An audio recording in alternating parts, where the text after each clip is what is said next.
Hello everyone, मैं संजय खान। प्रिय विद्यार्थियों, हम पढ़ रहे हैं डायरेक्ट से इनडायरेक्ट बनाने के रूल्स। यानी एग्जाम में हमारे आते हैं डायरेक्ट स्पीच और हम उससे सीख रहे हैं डायरेक्ट स्पीच को इनडायरेक्ट स्पीच में किस प्रकार से ट्रांसफॉर्म किया जाता है। जैसे एग्जाम में इनडायरेक्ट से डायरेक्ट भी आ सकता है, डायरेक्ट से इनडायरेक्ट, क्योंकि जब हम किसी भी कोई डेस्टिनेशन पे हमें जाना होता है तो उस डेस्टिनेशन का जब हमें वे पता लग जाता है, यानी हम डेस्टिनेशन पे चल के जाते हैं तो उस डेस्टिनेशन पे हम पहुंच जाते हैं, तो वापस आना भी उसी वे पे हम वापस भी आ सकते हैं। तो आज हम सीख रहे हैं डायरेक्ट से इनडायरेक्ट का एक बेस्ट सा रूल, जो अभी आप देखेंगे कि यदि डायरेक्ट स्पीच में यानी रिपोर्टेड स्पीच के इस प्रकार के कोटेशंस हो तो उसको कभी चेंज नहीं करना होता है। देखिए क्या है।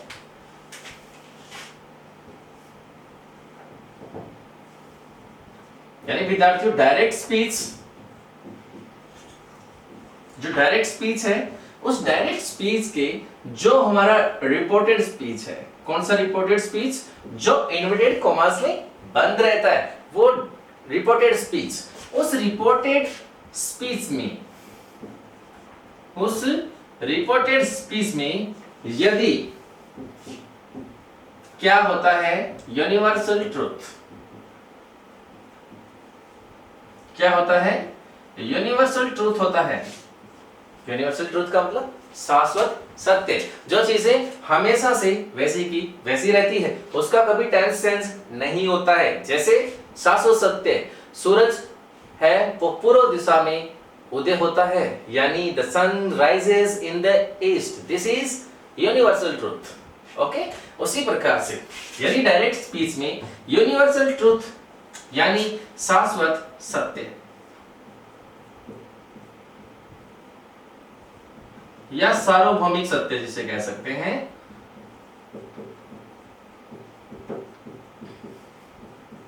या हिस्टोरिकल फैक्ट, यानी हिस्टोरिकल फैक्ट जो है यानी ऐतिहासिक तथ्य, यानी इतिहास में किसी भी सन के अंदर या इतिहास में कोई भी जो इंसिडेंट हैपेंड हुआ है उसका कोई भी कोटेशन यदि डायरेक्ट स्पीच में आ जाता है। यानी India got freedom in 1947, Bharat 1947 में आजाद हुआ था, ये क्या है, एक हिस्टोरिकल फैक्ट है। और इस प्रकार के हिस्टोरिकल फैक्ट यदि आपकी डायरेक्ट स्पीच में आ जाते हैं, यानी ऐतिहासिक तथ्य, यानी आपके हिस्टोरिकल फैक्ट, उसके बाद में आपके हिस्टोरिकल फैक्ट के बाद में आपका है साइंटिफिक फैक्ट। साइंटिफिक फैक्ट आपका वैज्ञानिक तथ्य, यानी साइंस के अंदर होने वाली घटनाएं, विज्ञान के अंदर जो भी घटनाएं होती है, विज्ञान के अंदर जो भी इनोवेशन होते हैं, जो इन्वेंटेड किया जाता है, उसका कभी टेंस चेंज नहीं होता है। जो साइंस के अंदर जो चीज ट्रुथ है वो हमेशा क्या रहती है, ट्रुथ रहती है। यानी साइंटिफिक फैक्ट हो यानी वैज्ञानिक तथ्य, वैज्ञानिक तथ्य, या मैथमेटिकल फैक्ट हो, मैथमेटिक्स का कोई भी फैक्ट हो, यानी गणितीय तथ्य हो,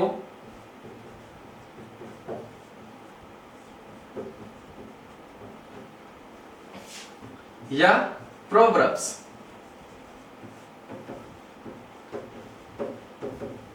प्रोवर्ब्स यानी कहावतें, जो प्राचीन काल में जो कोटेशन चले आ रहे हैं हमारी सोसाइटी के अंदर, जो आज भी हमारे ऊपर उतने ही स्ट्रिक्ट लागू होते हैं, वो होती है हमारी प्रोवर्ब्स होती है। जैसे आपने हिंदी में प्रोवर्ब्स तो पढ़ी है, लोकोक्तियां, जैसे नाच न जाने अंग टेढ़ा, वैसे उसको इंग्लिश में भी क्या कहते हैं, a bad workman careless with his tools.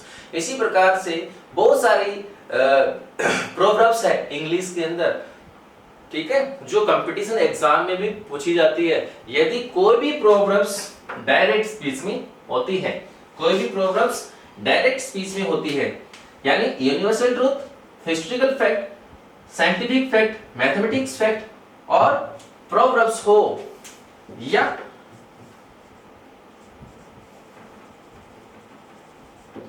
Permanent job हो। परमानेंट जॉब का मतलब होता है स्थायी कार्य, कोई व्यक्ति स्थायी कार्य, यानी एक टीचर का स्थायी कार्य अपने स्टूडेंट्स को पढ़ाना, वैसे एक डॉक्टर का अपना स्थायी कार्य, उसका परमानेंट जॉब है अपने पेशेंट को ट्रीट करना, उसका क्योर करना। इसी प्रकार जैसे फार्मर का अपना जो परमानेंट जॉब है वो है खेत में काम करना। इस प्रकार की अगर कोटेशन आपके पास universal truth, scientific fact, mathematical fact, proverbs और परमानेंट जॉब और हिस्टोरिकल फैक्ट यदि आपकी डायरेक्ट स्पीच में होते हैं तो आपको क्या करना है, आपको कोई भी चेंज नहीं करना है। यानी आपको डायरेक्ट स्पीच का जो रिपोर्टेड स्पीच होता है वो क्या रहता है, सेम रहता है। यानी इन सभी को क्या करना है, ये जो सभी है यानी आपका यूनिवर्सल ट्रूथ है, हिस्टोरिकल फैक्ट है, साइंटिफिक फैक्ट, मैथमेटिक्स, प्रोग्रेस और परमानेंट जॉब, इस प्रकार का अगर कोई कोटेशन आपको रिपोर्टेड स्पीच में मिल जाता है, कहां मिल जाता है, रिपोर्टेड स्पीच में, तो उसको आपको क्या करना है, उसको आपको करना है नो चेंज। कहां पे हमें नो चेंज रखना है, कौन सी चीज चेंज, रिपोर्टेड स्पीच में ये जो कोटेशन है वो नो चेंज रखने हैं। किसमें, आपको इनडायरेक्ट स्पीच में, किसमें, इनडायरेक्ट स्पीच में, नो चेंज, सेम का सेम। जैसे अब इसके एग्जांपल लेते हैं, उसके बाद में यू वुड अंडरस्टैंड इजीली, आप बहुत अच्छी तरीके से इस बात को समझने वाले हैं। जैसे he said man is mortal, man is mortal, तो he said का said, he said, दोनों को यहाँ पे कनेक्ट किया, कंजक्शन आ गया, that man नाउन है, चेंज नहीं होगा।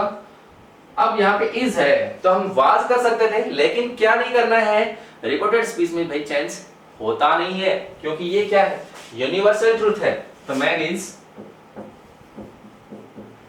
मॉर्टल, ये था हमारा यूनिवर्सल ट्रूथ का। अब एग्जांपल लेते हैं हम। अब मान लो इसके स्थान पे ऐसे भी आ जाता है, the sun rises in the east, तो यहां राइजेस है तो इनडायरेक्ट में भी राइजेस का राइजेस ही मिलेगा, नहीं कि इसका पास हो जाएगा, ऐसा नहीं होता है। अब एग्जांपल अगला लेते हैं, जैसे she said a bad workman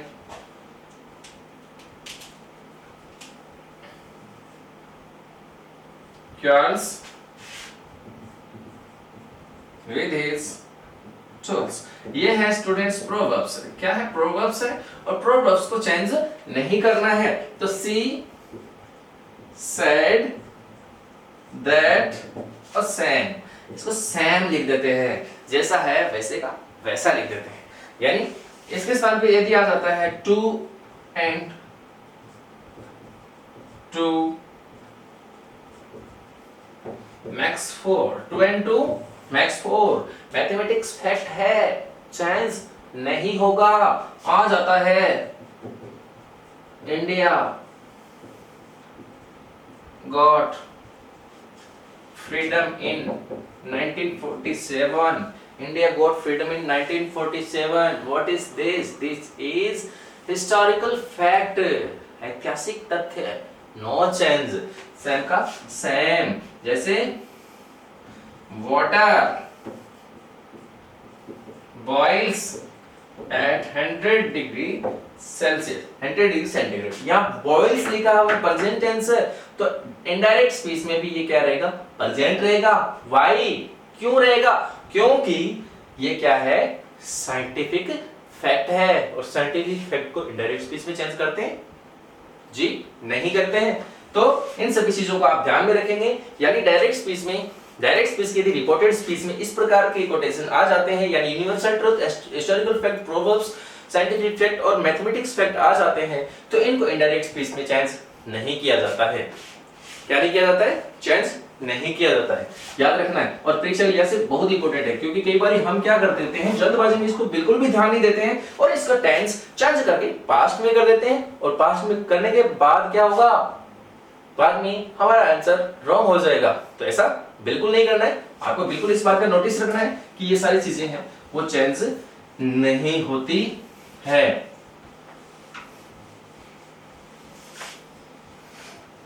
ये था हमारा असर्टिव की और रूल्स हमने पढ़े। असर्टिव सेंटेंस को डायरेक्ट टू इनडायरेक्ट किस प्रकार से ट्रांसफॉर्मेशन करते हैं, और अभी देखते हैं हम इंटरोगेटिव सेंटेंस यानी प्रश्नवाचक वाक्य, यानी इंटरोगेटिव सेंटेंस। इंटरोगेटिव सेंटेंस कौन से इंटरोगेटिव सेंटेंस? जो क्वेश्चन बनाते हैं, जो प्रश्न बनाते हैं। यानी मैं आपसे ये पूछूं, क्या आप खुश हैं? आप बोलोगे हाँ जी हम खुश हैं। तो क्या आप खुश हैं? तो क्या आप खुश है क्या है? मैं आपसे क्वेश्चन पूछ रहा हूं। क्या आपने डायरेक्ट इनडायरेक्ट के पिछले सारे रूल्स पढ़ लिए हैं? ये मैंने क्या पूछा है आपसे? क्वेश्चन पूछा है। आज आपने सुबह उठते ही क्या खाया था? ये क्या पूछा है? क्वेश्चन पूछा है। इस प्रकार से ये जो क्वेश्चंस होते हैं वो क्या होते हैं स्टूडेंट्स?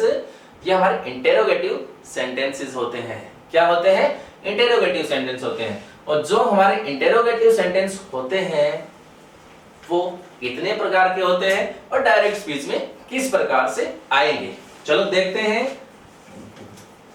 इंटरोगेटिव सेंटेंस यानी मैंने दो लाइनें खींची है, मैं आपको दो के बारे में यहां पे बताने जा रहा हूं कि दो प्रकार के इंटरोगेटिव सेंटेंसेस है। ठीक है, वो कौन से हैं? एक अलग से और है, क्वेश्चन टैग होता है, आपने पढ़ा भी क्वेश्चन टैग, टैग क्वेश्चन, वो अलग होता है। एक बार हम दो की चर्चा करते हैं जो हमारे काम में आने वाले हैं डायरेक्ट स्पीच से इनडायरेक्ट बनाने में। जैसे पहला है वो है हेल्पिंग वर्ब से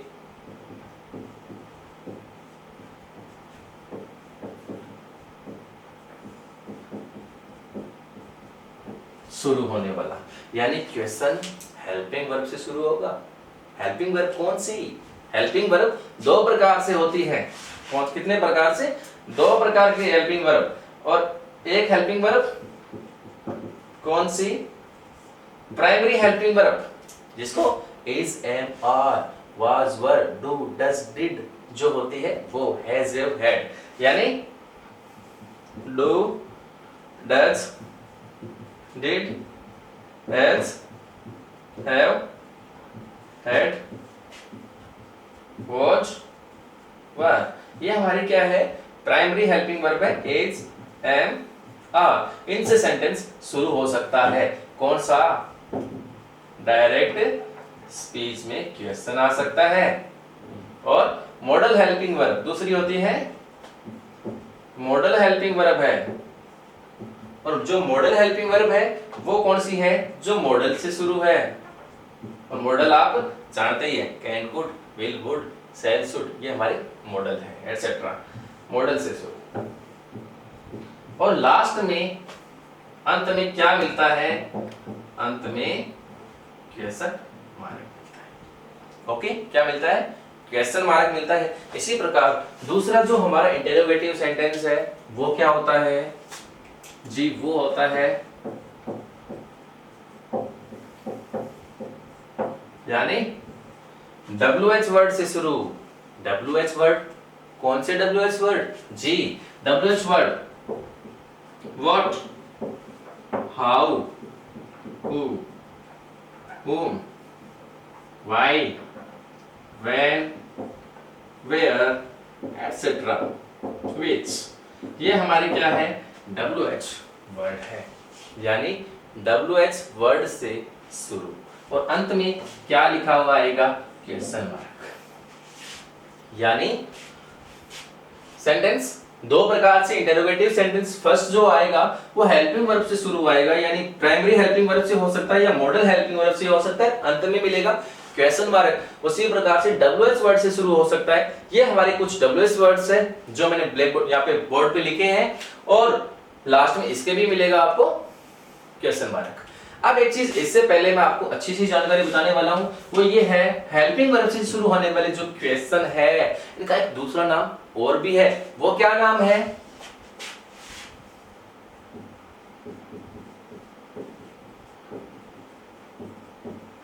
इसका नाम है yes no type question. Yes no type question का मतलब होता है जिस क्वेश्चन का उत्तर हाँ और ना में ही दिया जाता हो, यानी जो क्वेश्चन हेल्पिंग वर्ब से शुरू होंगे उनका उत्तर केवल हम हाँ और ना में दे सकते हैं। जैसे मैं आपसे पूछ रहा हूं आर यू हैप्पी। अब जब आप हैप्पी हैं तो आप कहेंगे यस आई एम हैप्पी। जब आप हैप्पी नहीं है तो आप कहेंगे नो। तो आपने उत्तर किस में दिया, यस और नो में दिया।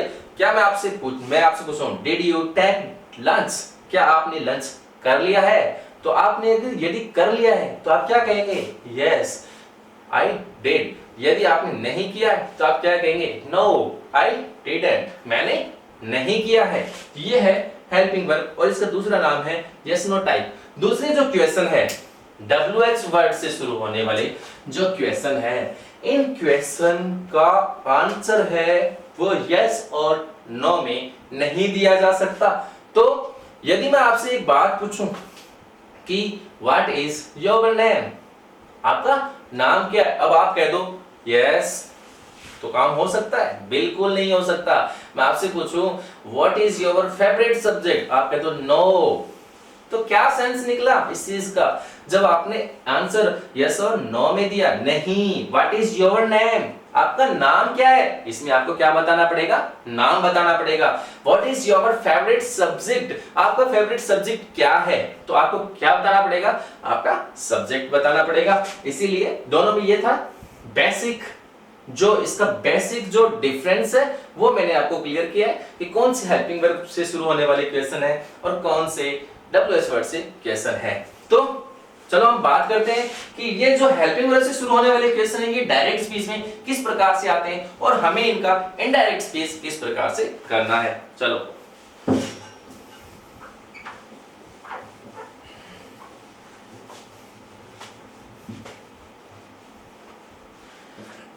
पहला हम पढ़ रहे हैं HB से शुरू।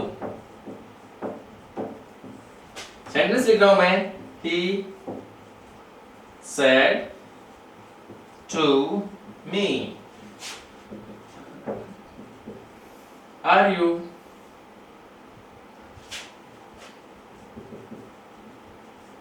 watching a movie? क्वेश्चन कैसे शुरू है, हेल्पिंग वर्ब से क्वेश्चन शुरू किया है और लास्ट में क्वेश्चन मार्क आप देखेंगे तो लिखा है मैंने are you watching a movie. तो he said to me are you watching a movie, interrogative sentence helping verb से सेंटेंस शुरू है और इसको इनडायरेक्ट स्पीच में किस प्रकार से बनाते हैं। बहुत ही आसान सा है, दो तीन चीजें हैं जो आपको अलग से याद रखनी है असर्टिव से। आई होप दैट कि आपने असर्टिव में बहुत ही अच्छा सीखा है और अब आप सीखने जा रहे हैं जो इंटरोगेटिव सेंटेंस है वो। तो जो आपके जो बेसिक जो फंडामेंटल जो रूल्स जो आपने पहले सीखे हैं वो आपने सीख चुके हैं। अब थोड़ी सी दो या तीन बातें ऐसी है जो आपको अलग से इससे ऐड करनी है, वो कौन सी है चलो देखते हैं। एक तो जी हमारी वर्ब आती है यहाँ पे से या सेड। मोस्टली बेसिकली हम बात करते हैं तो से या सेड वर्ब आती है, तो वो किस प्रकार से चेंज करनी है इंटरोगेटिव। अब देखो से सेड, से और सेड का क्या, जैसे मान लो हमारे पास आ गया से या आ गया सेज, तो जी से का हो जाएगा आस्क हो जाएगा और सेज का भी हो जाएगा आस्क हो जाएगा, इसका एस जोड़ देंगे इसके साथ, ठीक है। उसी प्रकार से यदि हमारे पास सेड या सेड टू आ जाए, क्या आ जाए सेड या सेड टू आ जाता है तो इसमें हम चेंज कर देते हैं सेड या सेड टू को इसमें आस्कट में, किसमें आस्कट में। अभी आप सोच रहे हैं कि मैंने आस्कट डे क्यों नहीं बोला, मैंने टे बोला है आस्कट, क्योंकि कोई भी वर्ब के साथ जब ईडी जुड़ता है तो उसका प्रोनाउंसिएशन डे नहीं होगी टे होता है। तो यह है आस्कट। तो यह था एक अलग रूल, क्योंकि हमने उसके अंदर सेड टू को टोल्ड में बदला था, यहाँ पे ऐसा नहीं है कि इसमें बदलेंगे आस्कट में बदलेंगे। सबसे इंपॉर्टेंट इसके बाद में दोनों क्लासेस को यहाँ पे जोड़ रहे थे, दोनों क्लासेस को जोड़ने के बाद हम क्या काम में ले रहे थे, कंजक्शन दैट काम में ले रहे थे, लेकिन यहाँ पे कंजक्शन दैट काम में बिल्कुल नहीं लेंगे। तो क्या लेना है देखिए, इसमें आपको कंजक्शन इफ, कौन सा कंजक्शन काम में लेना है, इफ कंजक्शन काम में लेना है। यदि आप इफ ना लेना चाहते हैं तो अगला कंजक्शन आप काम में ले सकते हैं वेदर, क्या ले सकते हैं वेदर। तो या तो इफ ले लें या वेदर, आपकी आपकी सहूलियत के हिसाब से मैं एक बात बता देना चाहता हूं, जब भी हम इस कंजक्शन के बारे में देखते हैं, इफ और वेदर के बारे में, तो एक बहुत ही स्मॉल सा वर्ड है, तो हम क्यों वेदर के लफड़े में पड़े, लेकिन जरूरी नहीं है, पढ़ना हो सकता है, क्योंकि हम कंपटीशन की एग्जाम दे रहे हैं, तो वेदर भी आपको याद रखना है, क्योंकि हो सकता है ऑप्शन में इफ लिखा हुआ ही ना हो, क्या मिल सकता है, वेदर मिल सकता है। ओके, इफ या वेदर। इससे पहले एक छोटी सी जानकारी और थी, वो थी आस्कर आ जाए तो आस्कर करते थे, भले ही कई बार क्या होता है आस्कर नहीं आता है, एग्जाम में आस्कर नहीं आता है, तो क्या आ जाता है, आस्कर के स्थान पे इंक्वायर्ड ऑफ आ जाता है। क्या आ जाता है, इंक्वायर्ड ऑफ आपको एग्जाम में मिल सकता है, तो ये भी आप याद रखें, इंक्वायर्ड ऑफ। तो कंजक्शन ये रहेगा। अब देखो कितनी चीजें होगी, वन जो अलग है, सेकंड कंजक्शन, तीसरी बात ये है वो सबसे इंपॉर्टेंट है, क्योंकि एग्जाम में मोस्टली जो हमारी गलती होती है, जो हमसे मिस्टेक होती है, वो इसी बात में होती है जी। अच्छा, इसी बात में होती है, तो कौन सी है वो देखने का, वो ये है कि आपने एक काम में ले लिया जी कंजक्शन, लगा लिया, इफ लगा लिया, वेदर आपने लगा लिया, जो भी आपको सूटेबल लगा अपने हिसाब से लगा लिया, ठीक है। अब कंजक्शन की जस्ट बात नोट करके ये बात आपको माइंड में रखनी है कि कंजक्शन के जस्ट बाद क्या लिखें, सब्जेक्ट लिखें। क्या लिखें, सब्जेक्ट लिखें। अगर आपने भूल में सब्जेक्ट नहीं लिखा है तो आपका सेंटेंस जो है वो इनकरेक्ट हो जाएगा, क्योंकि आप क्या करेंगे, हम लोग क्या करते हैं कि कई बार हमने कंजक्शन से ही लिखा है, और कंजक्शन के बाद हम क्या करेंगे कि उस कंजक्शन के बाद हेल्पिंग वर्ब लिख देते हैं, ठीक है, और उस हेल्पिंग वर्ब को लिखने के बाद वो हमारा सेंटेंस क्या हो जाता है, गलत हो जाता है। तो क्यों हो भी गलत, बिल्कुल नहीं होना चाहिए। हम कंजक्शन के बाद क्या काम में लेंगे, सब्जेक्ट काम में लेंगे, उसके बाद टेंस काम में लेंगे, तो कोई भी गलती होने की संभावना नहीं है। तो हो गई 1 सेकंड 2 और 3, तीन चीजें होंगी, और लास्ट 4 क्या है वो आपको याद रखनी है, क्योंकि वो हमेशा आपको इंटेरोगेटिव में काम में लेनी होगी। वो क्या है,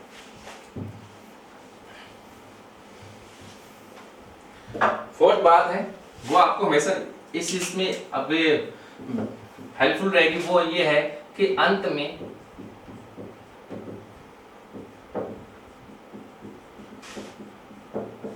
फुल स्टॉप लगाएं। अंत में क्या लगाएं, फुल स्टॉप लगाएं। तो भाई क्वेश्चन मार्क क्या करेंगे, तो ठीक है क्वेश्चन मार्क नहीं लगाना है तथा हटाएं, इसको हटाना है, क्योंकि सबसे इंपॉर्टेंट चीज है डायरेक्ट इनडायरेक्ट की, आप याद रखेंगे, क्योंकि जितने भी इनडायरेक्ट जो स्पीच होंगे वो सारे असर्टिव होंगे। इनडायरेक्ट स्पीच क्या होंगे, असर्टिव होंगे, उसमें आपको नहीं लेना, क्योंकि इनडायरेक्ट जो स्पीच होगा वो क्या होगा, आपका असर्टिव होगा, यानी साधारण असर्टिव होगा, ठीक है। तो क्वेश्चन मार्क हटाना है, आपको क्या लगाना है, क्या लगाना है, फुल स्टॉप लगाना है, ठीक है। अब इसको चेंज करने की कोशिश करते हैं, बना के देखते हैं कैसे बने। हम लिखेंगे ठीक है, ए सेट टू को हमने चेंज कर दिया है जी, इसमें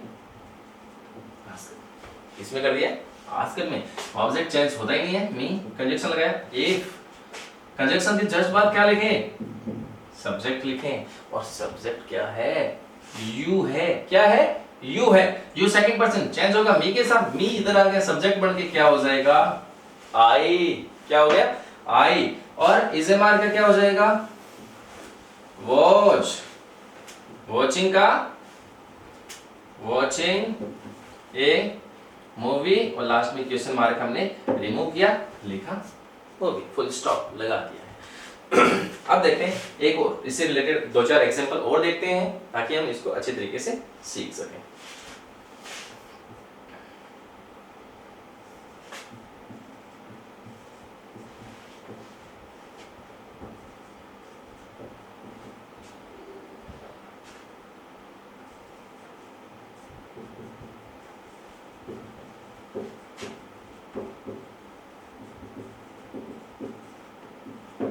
क्वेश्चन है he said to me may I give you something, क्या मैं आपको कुछ दे सकता हूँ? ही ने हर से कहा है may I give you something, क्या मैं आपको कुछ दे सकता हूँ? सेंटेंस किससे शुरू है? मे से शुरू है। सेंटेंस किससे शुरू है? मे से सेंटेंस हमारा शुरू है। और मे क्या है? Helping verb. कौन सी helping verb? Modal helping verb. और लास्ट में क्वेश्चन मार्क है, इसको बना रहे हैं हम इनडायरेक्ट स्पीच। ठीक है, ए सेट टू का हमारा हो जाएगा आस्क्ड, सेट टू का हो जाएगा आस्क्ड, और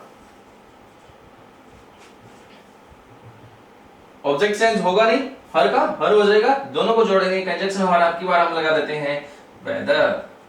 कंजक्शन के बाद होगा सब्जेक्ट होगा आई फर्स्ट पर्सन, किसके हिसाब से? सब्जेक्ट के हिसाब से। सब्जेक्ट यहां चला जाएगा, क्या हो जाएगा? आई। और मे का पास्ट क्या हो जाता है? Might.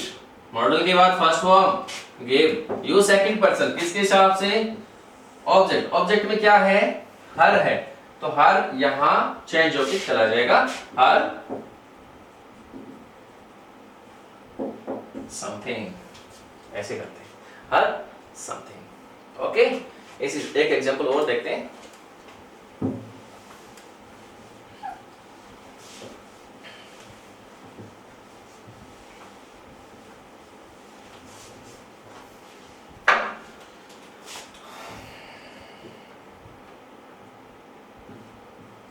She said to me, do you take tea? Yes, she said to me, she said to me, do you take tea? अब देखते हैं, इसको बनाते हैं। do हेल्पिंग वर्ब से शुरू है, अंत हमारा यानी इंटरोगेटिव सेंटेंस हेल्पिंग वर्ब से शुरू होने वाला। सी का सी, said to का हमने चेंज कर दिया है आस्क्ड, मी, दोनों को जोड़ेंगे। इफ सब्जेक्ट आएगा पहले, चेंज हुआ, मी यहां जाता है बदलने के लिए, और सब्जेक्ट बना देते हैं मी का, क्योंकि यू क्या है? सब्जेक्ट है। मी का सब्जेक्ट हो जाएगा आई। आई। अब डू या डज के साथ जब फर्स्ट फॉर्म होती है तो टेंस कौन सा होता है? प्रेजेंट सिंपल टेंस, और हमें करना है प्रेजेंट सिंपल का पास्ट सिंपल। तो कहीं ऐसा नहीं हो कि डू डज का डिड कर दें, क्योंकि डिड करने के बाद नहीं होगा, क्योंकि सब्जेक्ट हमें सेंटेंस कौन सा बनाना है? असर्टिव। और असर्टिव में क्या होता है? Subject plus verb second form. तो हमें इसकी सेकंड फॉर्म काम में लेनी है, तो सेकंड फॉर्म क्या हो जाएगी? टुक। क्या हो जाएगी? टुक। आगे ठीक, इस प्रकार से इस सेंटेंस को बना सकते हैं। तो कैसा लगा ये आपको सीखकर? तो आई होप दैट बहुत ही अच्छा है। अब हम सीख रहे हैं इसके एक एग्जांपल के बाद में डब्ल्यूएच वर्ड से। अभी एक एग्जांपल और देखेंगे आप, ताकि आप इसको बहुत अच्छे तरीके से लर्न कर सकें। जैसे Rakesh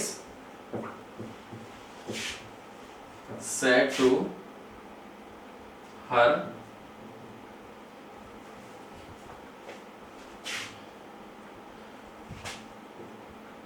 was she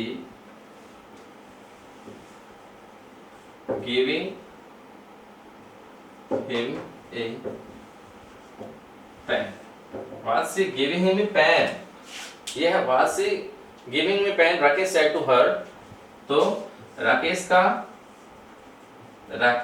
said to का हो गया है asked, हर का हर कंजक्शन इफ आया सी थर्ड पर्सन है, चेंज नहीं करेंगे। was और वर्ब के साथ ing यानी पास्ट कंटिन्यूअस टेंस किस में बदल जाता है? पास्ट परफेक्ट कंटिन्यूअस टेंस में। तो had been giving, और हिम भी क्या है? Third person, no change. A pen का ए पेन, क्योंकि नाउन तो कभी चेंज करनी ही नहीं है, तो कोई दिक्कत नहीं है। अब देखो इसमें जेन्युइन सा बहुत ही इजी सा था।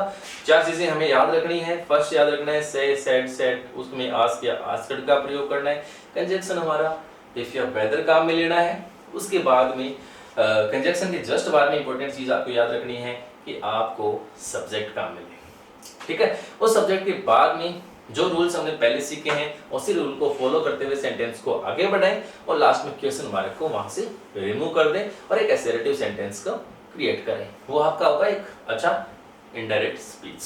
अब सेकंड जो टाइप था हमारा इनडायरेक्ट स्पीच में, जो इंटरोगेटिव सेंटेंस की हम बात कर रहे हैं वो है हमारा WH वर्ड। क्या है? WH word.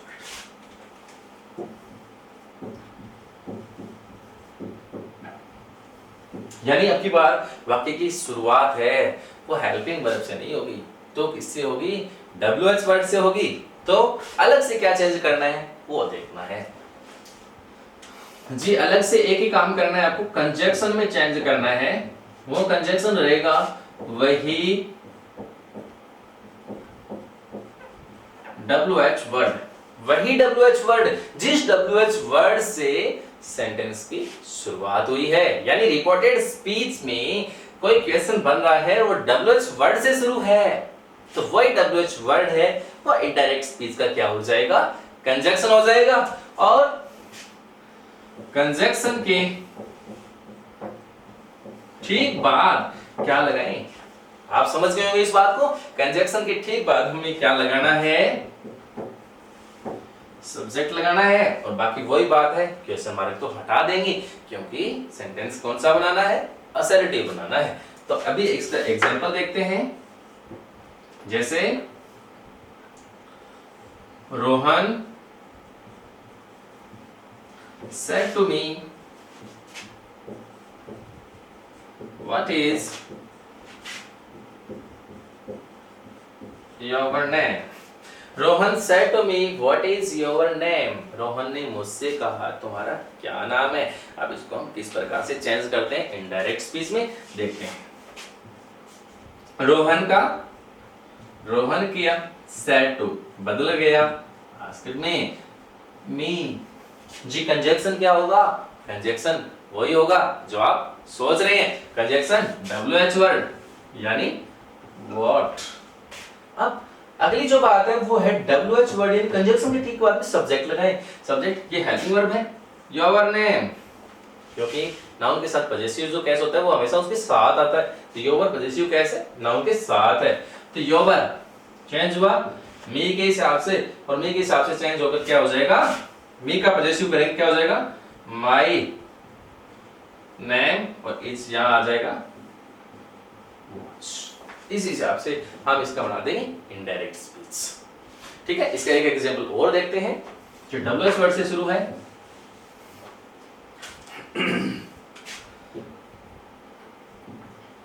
He said to me, why have you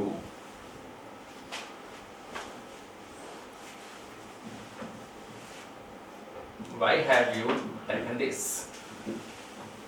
Why have you taken this? ये हमारे पास है इनडायरेक्ट स्पीच का सेंटेंस। हम इसको बना रहे हैं ये डायरेक्ट स्पीच का, अब इसको ट्रांसफॉर्म कर रहे हैं इनडायरेक्ट स्पीच में। ही का ही चेंज किया, said का आस्क्ड में मी, कंजक्शन हमारा हो जाएगा why। अब की बार कंजक्शन है why कंजक्शन है क्योंकि WH वर्ड क्या है? why है। जो भी कंजक्शन से शुरू होगा वो हमारा कंजक्शन हो जाएगा why। तो why हो गया। उसके बाद में कंजक्शन के ठीक बाद में हमें लगाना है सब्जेक्ट। सब्जेक्ट क्या है?